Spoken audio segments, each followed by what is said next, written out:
मुलींनो, आपला बाप आपल्याला आपलं थाटामाटात लग्न करतोय, श्रीमंत घरी देतोय, हुंडा देतो, परत लग्न जो करायचं असतं त्यासाठी कर्ज काढतं. पुढचे 4-5 वर्ष त्याचे ते कर्ज फेडण्यात जातात. बरं, आपण असा विचार करतो, श्रीमंत नोकरीवाले लोकायला द्यायचे. अरे, नोकरीवाले श्रीमंताचे का मागे लागतात? त्यांचं त्यांचं राहणीमान अलग असते. पुढे चालून त्यांच्या घरी काही कार्यक्रम असला की मुलीच्या बापाला घे आहे, घे त्यांना कपडे. आणि ते साधे-सुधे कपडे घेत नाहीत. मग महागाचे कपडे घेतात मग. मग त्या बापाला घे.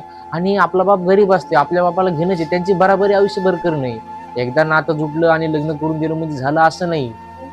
आयुष्यभर त्या पुढच्या कुटुंबाची, त्या पुढच्या पाहुण्या-रावण्याची आपल्याला बराबरी करणे, ती जसं म्हणली तसं वागणे. मग का आपल्या बापाला त्रास द्यायचा? का नोकरीवाल्याच्या मागे हिंडायचं किंवा का पैसेवाल्याच्या मागे हिंडायचं? आपल्या बराबरीचं कोणी बघायचं ना? मग आपल्याला पैशावाल्याची हाव का झाली? कारण ते पुढचे वेळी चांगलेच निघतात याची गॅरंटी काय आहे? पैसा आहे म्हणजे सगळं चांगलं आहे असं नाही. जे एकदा लग्न करून दिलं, झालं. आणि ते लग्न काढायसाठी, हुंडा द्यायसाठी, लग्न करायसाठी पुढचे 4-5 वर्ष ते कर्जातच जातात. कर्ज काढलेलं असते.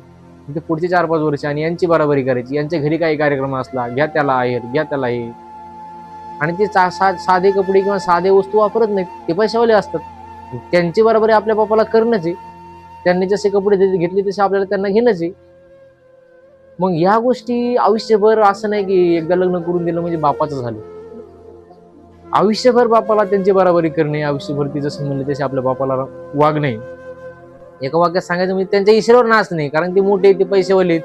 त्यांची बराबरी आपल्याला करणंच आहे. तर मग का पैशाच्या मागे लागायचं? कशापायी?